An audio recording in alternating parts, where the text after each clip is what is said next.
Malcolm, sweetheart, are you at the bus station now? Yeah, Mom. I just hopped on the bus. I'm sorry. Getting called into work during our vacation really sucks, doesn't it? Oh, it's okay.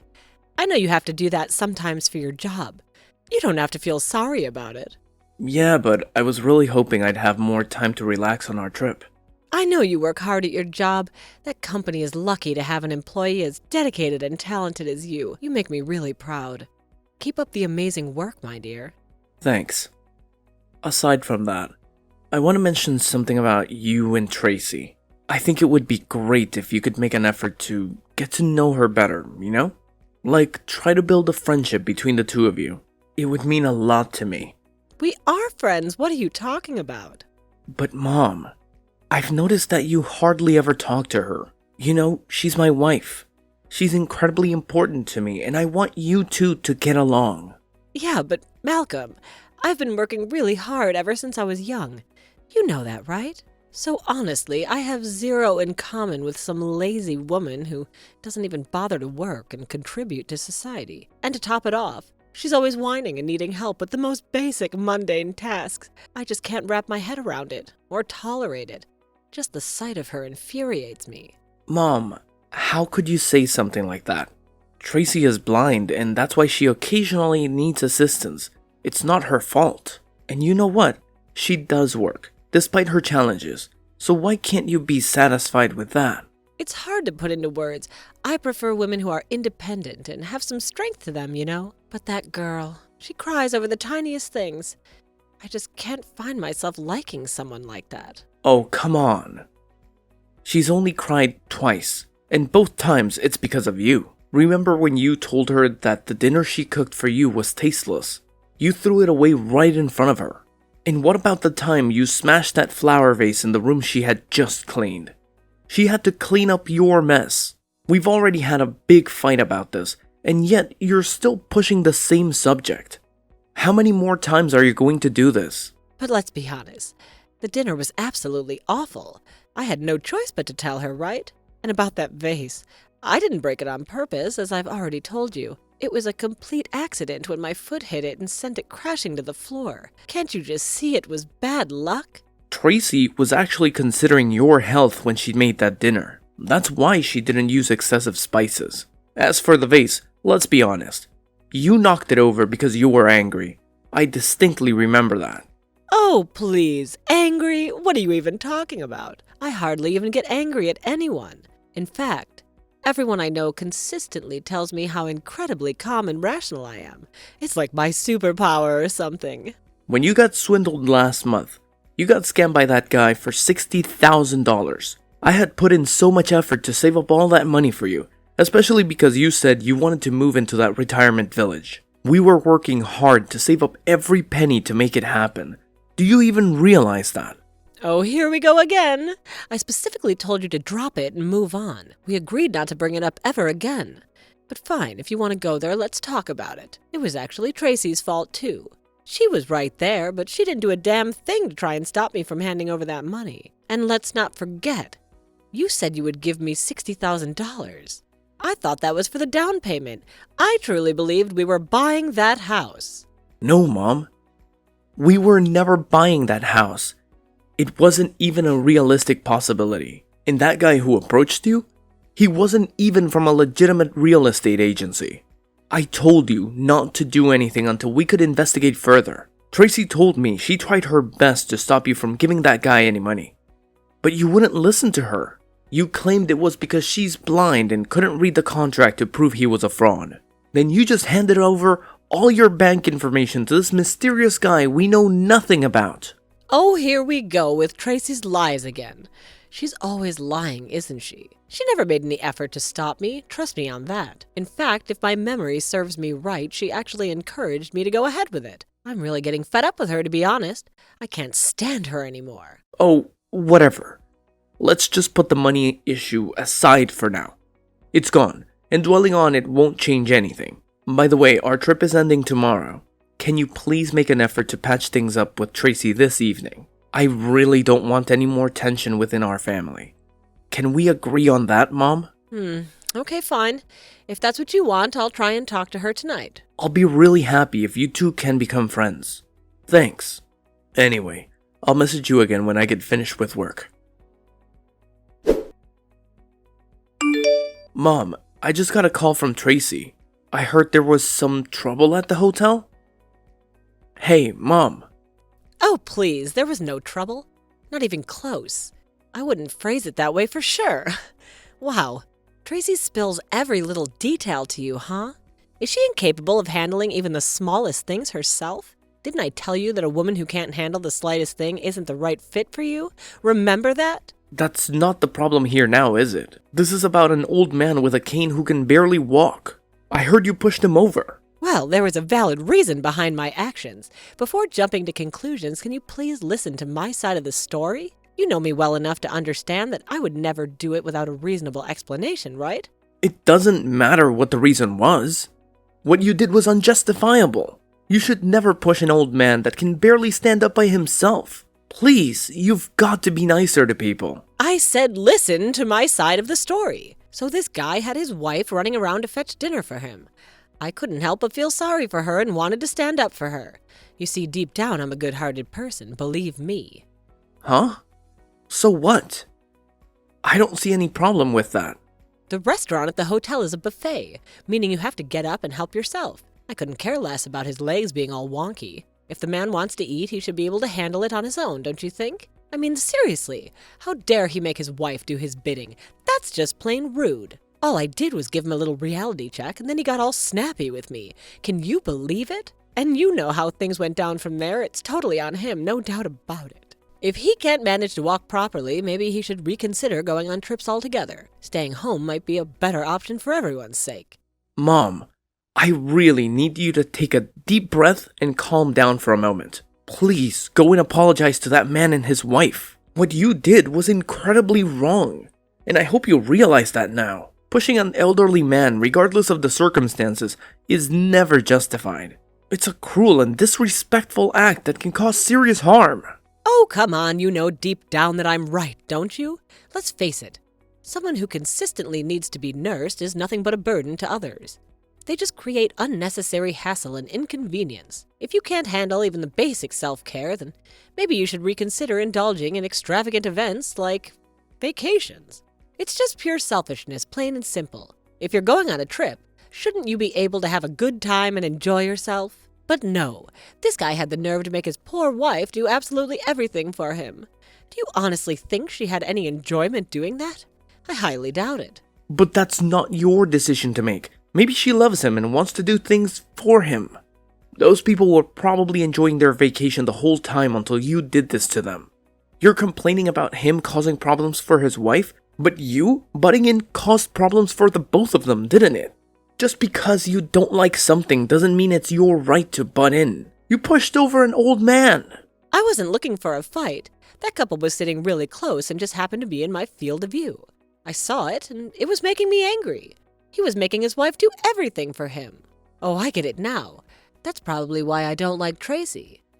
You have to help her with everything. If that's the way it's going to be, I'll probably never be able to get along with her. It's just impossible for me. People like that, they look like humans, but they're really not. Because they can't do anything themselves. It's just so annoying, don't you think? Oh my god, Mom. Just go find that couple and apologize to them right now. You don't know how embarrassed I feel at the moment. But really, why should I even bother with something like that? It's not even worth my time. In all honesty, that old man owes me an apology. And his wife should be thanking me for restoring justice. I was just simply standing up for the weak and taking on the bullies. Aren't I a shining example of righteousness? Just go. I'm begging you. It's too late now. I couldn't even go if I wanted to. They've probably moved on. I understand what you're saying about the time, but please, just go and apologize to them. Sometimes you could be so annoying. Okay. You're saying if I apologize, everything will be fine, right? If I apologize. Oh, and while I've got you, I wanted to ask you, the hotel's already paid for, right? All I have to do is give the key back tomorrow morning, right? Yeah, that's right. Just be careful from now on. Please, I'm going to call the hotel and apologize on your behalf for the scene you caused at the restaurant. After you go and apologize to the couple directly, try to get some rest tonight. Malcolm, I just got on the bus. I'm on my way home now. Okay. Tracy is with you, right? Oh, about that. Huh? I went to her room this morning and knocked a bunch of times, but surprise, surprise, she never bothered to answer. You know, I had to catch a bus, and it's not like I have all day for her, right? And if she did come along, I'd have to hold her hand like some babysitter leading her around. Can you imagine the embarrassment? Honestly, just the thought of people staring at us makes me cringe. I know it would make me feel super uncomfortable. So, you know what I did? I left her stranded at the hotel. And let's just say I had a good laugh about it. Right? Oh, wow. So you threw away your last chance, didn't you? That was probably your last chance to live in a mansion like a movie star. Huh? I'm gonna come clean and tell you the truth. I'm still at the hotel right now.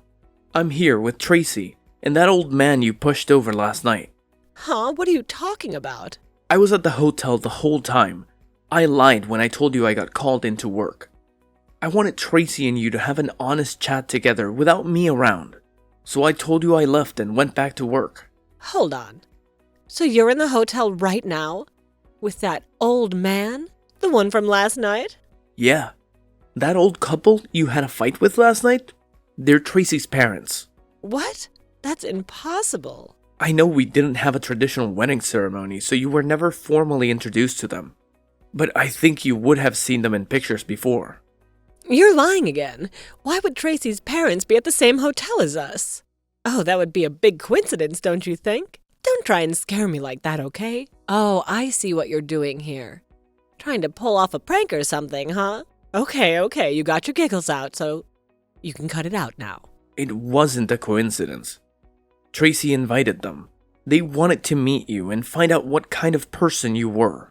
They had a proposal for you. A proposal? About one of their summer homes. The apartment building we're all living in now, it's really old. There's no elevator and it's pretty cramped, right? They were thinking about giving one of their summer homes to us so that you, me, and Tracy could all live together in a big house. Huh? Hold on. A summer home? Why have I never heard of this? Wait, were you hiding it from me? That's not fair. Yeah, I just found out recently myself. Tracy's parents are pretty darn wealthy. They own quite a few summer homes. Too many to even use each year. Tracy has never relied on her parents' money, so that's why she had never brought it up to me before. But she heard about how you got scammed out of all that money, so she felt really bad for you. She talked to her parents to see if they'd be willing to help you out. You've got to be kidding. Tracy's parents are rich? What? How could that be? It's true. And even though you've been treating Tracy like crap this whole time, she was still willing to forgive you. And even after that incident with you last night, her parents were still considering to helping you out. They said if you were willing to help Tracy get back home today, they'd let you live in one of their summer homes. I just hopped off the bus. I'm on a mission to catch the next one back to the hotel pronto. I'm gonna rush over and apologize to them straight away. So please make sure they stick around and wait for me to get there. I swear it won't take me long at all. I'm determined to make things right ASAP. It's already too late. All of us are at the airport now. Tracy's father says he's paying to have us all fly back home. You're flying home? Why are you flying? We plan to take a bus the whole way back and see a bunch of the country. You can't just leave me out like that. It's completely unfair to treat me this way. Yeah, but Tracy's dad offered to fly us first class. We'll be back in no time. Plus, I've never flown first class before. And he said he's still giving Tracy and I one of his summer homes to live in, as long as we promise not to let you live with us. What? No way. You can't pull that on me. Are you really going to abandon your own mother? You've never acted like this before. What are you talking about? Turning my back on you? You were the one who turned your back on my wife. As far as you knew, you left her at the hotel all by herself. No, I didn't. I knocked on her door this morning, but she didn't answer. What was I supposed to do? We were in the room beside you. We were awake long before you were. I heard you leave. I know exactly what time you left, and you never once knocked on our door. I did, but it was probably too quiet for you to hear. Don't blame me, I'm just an old lady. I'm not very strong, I can't knock very hard. Now you're pretending to be a weak old woman? You were strong enough to push a man over last night. Up until today, Tracy and I were willing to put up with your nonsense. But not anymore. If this is how you treat my wife, you're not my mother anymore. Malcolm, please don't say that. I just had a few too many drinks last night, you know. I couldn't think straight at that point. It wasn't just last night. This isn't the first time you look down on people weaker than you. In fact, you've always been like that. Tracy is blind, yet she's never relied on her parents for anything. She works hard to make her own money. She's been supporting herself long before she met me. And her father's leg isn't good anymore. So his wife helps him out of pure kindness, not because he makes her do it. That's what really shows how great a person is. Kindness. If you're going to talk about someone being great, take a look at me. I've put in years of hard work and made valuable contributions to society. And let's not forget, I raised you to be the incredible person you are today, right? So why don't you go ahead and tell Tracy, her parents, or anyone else who needs reminding about how truly amazing I am. That way they'll understand why I should be allowed to live in this summer home with you. It would be downright rude for the two of you to enjoy the luxury of a beautiful house without including me in the mix. It's rude for the two of us to live in a nice house? What part of that is rude? It's not fair. I'm your family too. I'm your mother and Tracy's mother-in-law. Shouldn't I be the one who deserves to live in it? What? You said it yourself, didn't you? If you can't take care of yourself, you shouldn't be doing extravagant things. It's selfish. No, it's okay. I can take care of myself. Oh, well that's good then. If you can take care of yourself, you don't need to live with us. Huh? Hold on a minute. Families should stick together, no doubt about it. You know how much I hate being apart from you, don't you? It's just unbearable. Yeah, but if you're in my field of view, I think it'll just make me angry. It'll just be impossible for me. Besides, let's be real here. Is it really me you hate being apart from, or that gorgeous summer house? Malcolm, how could you say something like that to your own mother? Of course I want to live with you, why wouldn't I? You always say the same thing when you're angry. How could you do such and such to your own mother? If it's someone else, it's okay. Whatever. It doesn't matter now anyway. Because as far as I'm concerned, you are not my mother anymore. I've been living with you up till now. But by the time you get home, Tracy and I will already be moved out. You can't do this to me. I won't allow you to leave me all alone. Do you not realize how heartless it is to abandon an elderly lady like myself? What if something were to happen to me? Have you even considered the consequences? You've already gotten off your bus, haven't you? Even if you hadn't, I doubt you'd return home in time to stop us. It's gonna feel so good to go flying over your head. In first class. Malcolm, answer your phone. I never thought the time would come when I'd be able to say this to my own mother. But to be a person like you, and look down and hate anyone who isn't as independent or lucky as yourself. I don't know if that's stupid or ignorant or just plain malicious, but it's certainly embarrassing to be associated with anyone like that. After we arrived at the airport in our state, my father-in-law immediately called a moving company to come to my mother's apartment. He paid extra for such short notice. They packed up all of our things and got everything into the truck at an excellent time. From what I hear, only a short while after we drove off with all our belongings, my mom arrived back at the apartment. But when she opened the door, all of our stuff was gone. There was no trace that Tracy and I had ever lived there. We got really lucky on that one. I would have hated to deal with her there. She must have been furious. I heard she tried her best to find out where we had moved to, but we didn't give her any clues. And all the people we did tell promised to keep it a secret. She kept trying to call my phone and message me nearly every day for a while after that. It wasn't long before I just blocked her number. I'm still considering whether I'll start talking to her again or not, once she gets older. If she has any health problems and still keeps the same attitude as she has now, I'll definitely never speak to her again. And by the way, the summer home that we got from my father-in-law, it's not a house. It's a mansion. This thing is huge. And if that wasn't enough to make us happy, I just heard from Tracy that she's pregnant. The good news keep coming in. When the baby is born, the three of us are going to have a wonderful life, living together in this beautiful house.